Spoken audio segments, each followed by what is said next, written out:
You know, shout out muna sa lahat ng ating mga followers dyan, mga subscribers, mga solid Team Kalingap supporters, no? Shout out sa inyong lahat at lalong-lalo na sa mga OFW nating mga mosang dyan, lalong-lalo na sa ating mga live araw-araw na mga nanunood, na mga chismosa nating mga kapitbahay dyan. Shout out sa inyong lahat at mabuhay ang lahat ng Team Kalingap.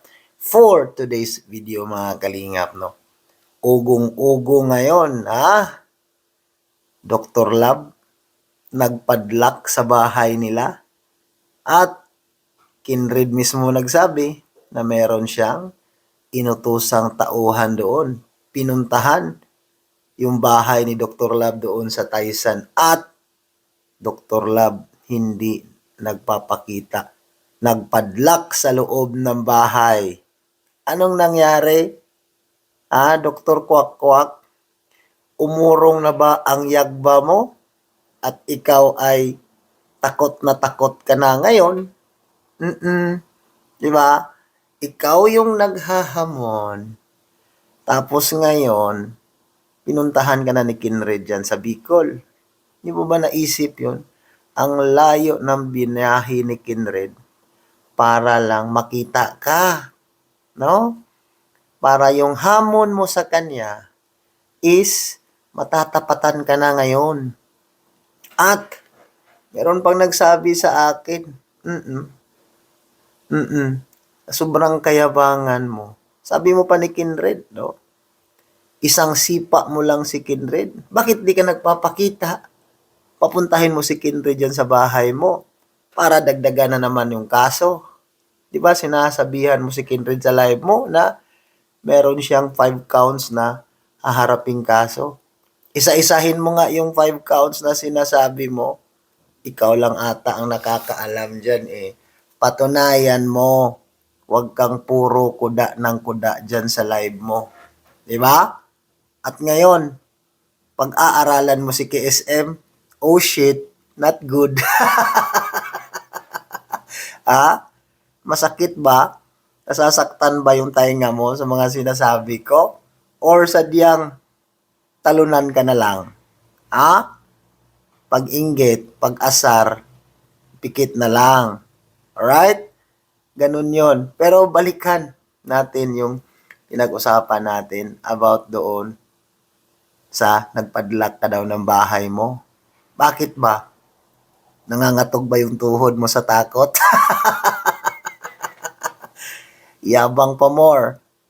Iyak later. Okay? Asa na yung yabang mo? Asa na yung hamon mo? Bakit mo binaliktad yung mga sinasabi mo? Sabi mo sa live mo, di ba sabi mo, puntahan mo ako dito sa Taysan, dito sa bahay ko. Syunga ka ba? Illegal trespassing yun. Trespassing yun. Pagpupunta si Kinry dyan sa bahay ninyo or dyan mismo sa vicinity area kung saan kayo nakatira. Kaya nga may inutusan si Kinrid na tauhan para pinapunta ka dyan sa bahay mo. Wala ka daw. Nakapadlak daw yung bahay ninyo. May underground ka ba dyan sa bahay mo? Doon ka ba nakatago sa underground ngayon?